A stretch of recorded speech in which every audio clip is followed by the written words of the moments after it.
Parole de Dieu, parole de vie.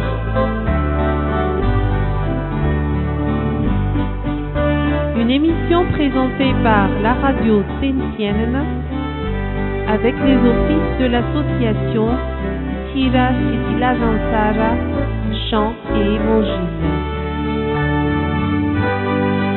Que la paix et la joie soient avec vous à l'écoute de l'évangile de Jésus-Christ, puissance de Dieu pour le salut de quiconque croit.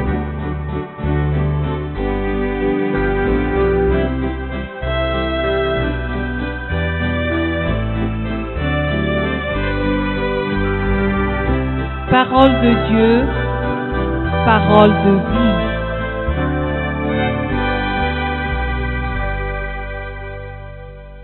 La repentance, appel de Dieu à la vie. Chers amis, aujourd'hui encore, Dieu lance son appel à la repentance, et son but est que nous ayons la vie. Si le Seigneur Jésus, au début de son ministère, commence à prêcher en ces termes, « Repentez-vous, car le royaume de Dieu est proche », selon Matthieu 4, 17, ce n'est pas seulement ni tellement pour préparer les esprits au jugement imminent de Dieu, qui devrait les inciter à quitter le mal, les iniquités et toute autre forme de péché. C'est surtout parce qu'il a voulu inviter les hommes pécheurs, assujettis à la puissance du mal, à se libérer des liens du péché, source de mort et de dépérissement, et à jouir pleinement du bonheur de vivre. C'est à la vie que le Seigneur lance son appel à la repentance, et le salut qu'il apporte et qu'il veut nous donner n'est autre que l'invitation pour recevoir la vie et la vie éternelle qu'il a destinée pour nous. À cette fin, il nous donne la clé de la repentance. Qu'est-ce donc que la repentance? À quel trait peut-on la décrire, sinon la définir? Et surtout, que peut être son importance? Qu'en est-il donc de la repentance? Il s'est avéré, chers amis, par les faits d'expérience et par la pratique de la parole de Dieu, que la repentance revêt plusieurs formes, certes pas nécessairement exclusives les unes des autres, mais qui reflètent sans aucun doute la richesse de ce concept d'ordre moral et spirituel. Ainsi, l'on définira la repentance par l'aveu des fautes, si nous nous référons à la déclaration de l'apôtre Jean qui disait « Au nom du Seigneur, si nous confessons nos péchés, il est fidèle et juste pour nous les pardonner et pour nous purifier de toute iniquité. » 1 Jean 1, 9. L'on parlera aussi de rupture avec le mal, tel que le dit l'Éternel par la bouche de son prophète Ézéchiel en ces mots, « Au nom du Seigneur, si le méchant revient de tous les péchés qu'il a commis, s'il observe toutes mes lois et pratique la droiture et la justice, il vivra, il ne mourra pas. Ce que je désire, est-ce que le méchant meure, dit le Seigneur l'Éternel. N'est-ce pas qu'il change de conduite et qu'il vive ?» Ézéchiel 18, 21 et 23. Et enfin, l'on devra se rappeler que la repentance est aussi le pas décisif et fondamental pour accéder à une vie nouvelle, dans le Seigneur et avec le Seigneur, appelée conversion, dans le sens où l'apôtre Paul disait « Si quelqu'un est en Christ, alors il est une nouvelle créature » 2 Corinthiens 5, 17. Ces quelques traits essentiels de l'œuvre de la repentance, chers amis, nous amènent à dire que la repentance est un concept générique qui, à la base, rend compte de l'harmonie ou de la disharmonie de nos rapports avec Dieu. En d'autres termes, et en bref, la connaissance et en même temps la pratique de la repentance, pour ainsi dire, influe sur la qualité de nos relations avec le Seigneur et en même temps favorise assurément le développement et le perfectionnement de notre vie spirituelle et morale. Car une personne ne sachant pas se repentir est condamnée à mourir, à péricliter. C'est dire, et pour le résumer, que la repentance est la clé de notre retour au Dieu créateur de toutes choses, la clé de notre réconciliation avec le Seigneur de la vie, la clé de notre union avec le Christ ressuscité et qui veut nous ressusciter, la clé qui nous ouvre la porte d'accès au royaume des cieux, aux immenses richesses de la vie éternelle. Et c'est dans ce sens que l'apôtre Paul disait « Nous servons dans un esprit nouveau et non selon la lettre qui a vieilli. » Romains 7, verset 6, deuxième partie. S'il en est ainsi du rôle de la repentance dans la transformation de la vie et de la mentalité du pécheur, la repentance joue un rôle tout aussi important dans la régénération permanente du croyant. C'est la clé de la régénération permanente du croyant.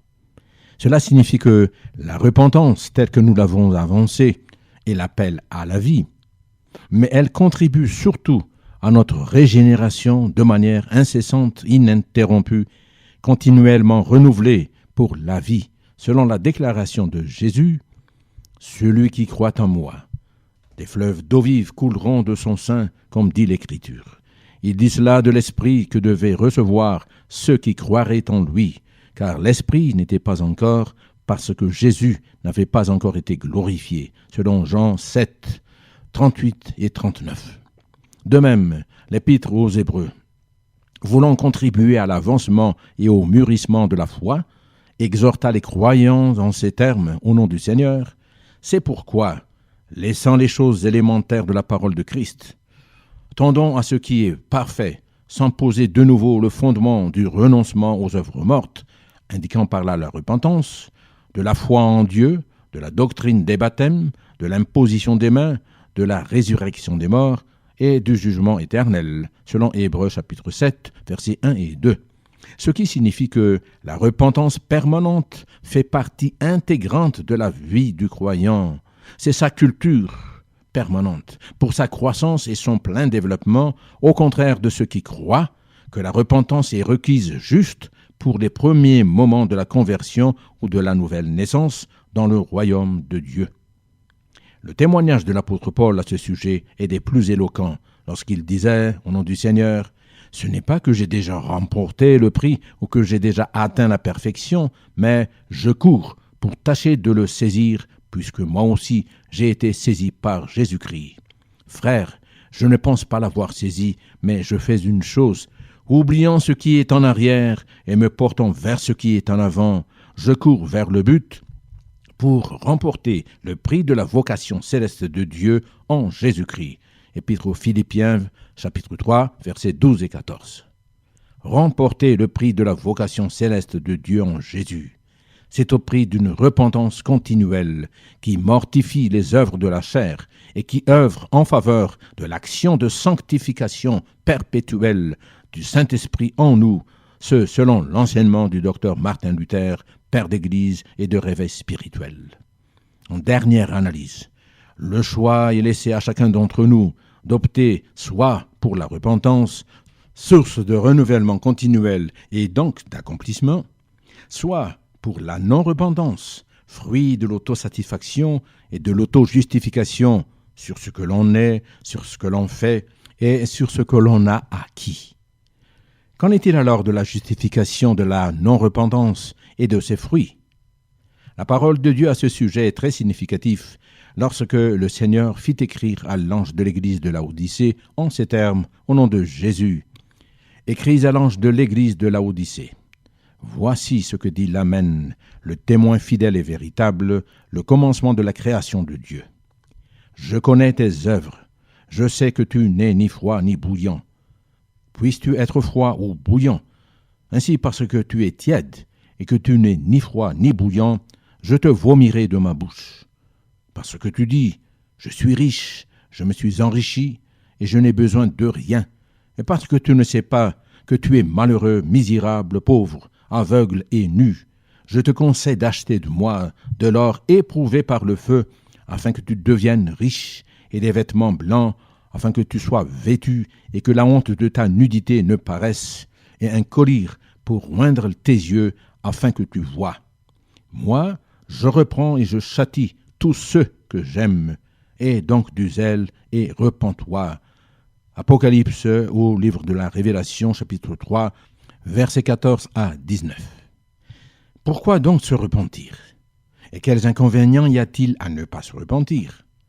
La réponse, ou plutôt les réponses des Saintes Écritures à ce sujet sont claires. Nous les citons au nom du Seigneur. Un homme qui mérite d'être repris et qui raidit le coup, c'est-à-dire qui refuse de se repentir, sera brisé subitement et sans remède. Proverbe 29, verset 1. Il n'y a point de paix pour les méchants, dit l'Éternel, savoir ceux qui ne veulent pas se repentir. Ésaïe 48, 22. Non, la main de l'Éternel n'est pas trop courte pour sauver, ni son oreille trop dure pour entendre. Mais ce sont vos crimes qui mettent une séparation entre vous et votre Dieu. Ce sont vos péchés qui vous cachent sa face et l'empêchent de vous écouter. Ésaïe 59, versets 1 et 2. Sans embâche, chers amis, le pire des péchés qui amène à la mort, c'est le refus de se repentir, le refus de la repentance, laquelle consacre la rupture d'avec Dieu, source de toute bénédiction, selon Jacques chapitre 1, verset 17, et qui a le pouvoir de sauver, selon toujours l'épître de Jacques au chapitre 4, verset 12. Lorsque ce refus est délibérément choisi, alors il produit l'endurcissement du cœur, un cœur qui n'aime pas que la vérité éclate et éclaire sa vie. Comme il est écrit au nom du Seigneur, car il viendra un temps où les hommes ne supporteront pas la saine doctrine, mais ayant la démangeaison d'entendre des choses agréables, ils se donneront une foule de docteurs selon leurs propres désirs. 2 Timothée 4, 2. Et le plus terrible, c'est que lorsque Dieu contribue à cet endurcissement, cause de perte éternelle comme du temps de Pharaon, selon ce qui est écrit, parce qu'ils n'ont pas reçu l'amour de la vérité pour être sauvés, aussi Dieu leur envoie une puissance d'égarement pour qu'ils croient au mensonge, afin que tous ceux qui n'ont pas cru à la vérité, mais qui ont pris plaisir à l'injustice, soient condamnés. 2 Thessaloniciens, chapitre 2, versets 10 à 12. En conclusion et pour résumer, chers amis, cette méditation sur l'appel de Dieu à la repentance est une nouvelle fois encore le témoignage manifeste de son amour pour nous pécheurs. Il ne vise pas à juger le pécheur, mais le péché aiguillon de la mort et à nous en libérer. Si l'intitulé de notre thème d'aujourd'hui est « La repentance appel de Dieu à la vie », alors c'est un appel d'amour, un appel au salut, un appel à recevoir le pardon de Dieu, afin que s'accomplisse selon les écrits du psalmiste au nom du Seigneur, « Heureux celui à qui la transgression est remise, à qui le péché est pardonné. Heureux l'homme à qui l'Éternel n'impute pas d'iniquité, et dans l'esprit duquel il n'y a point de fraude. » Psaume 32, versets 1 et 2. Dieu n'est pas las de pardonner, afin que nous vivions la paix, la joie, la confiance dans toute leur plénitude et de manière incessante. Et aujourd'hui encore, la parole de Dieu nous interpelle et nous invite au nom du Seigneur.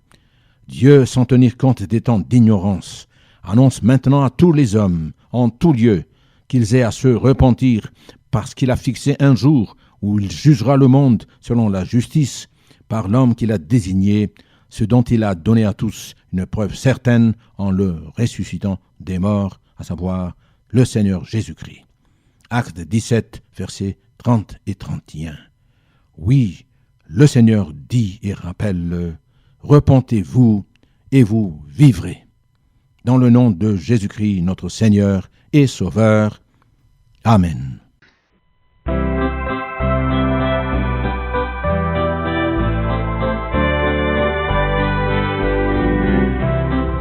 Parole de Dieu, parole de vie.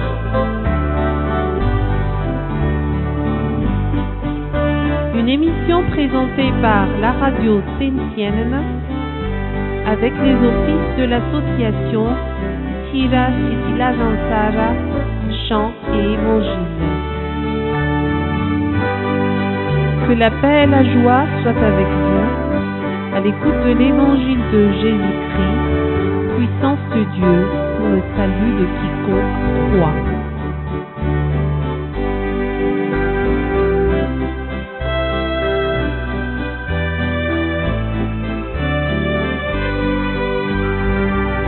Parole de Dieu, parole de vie.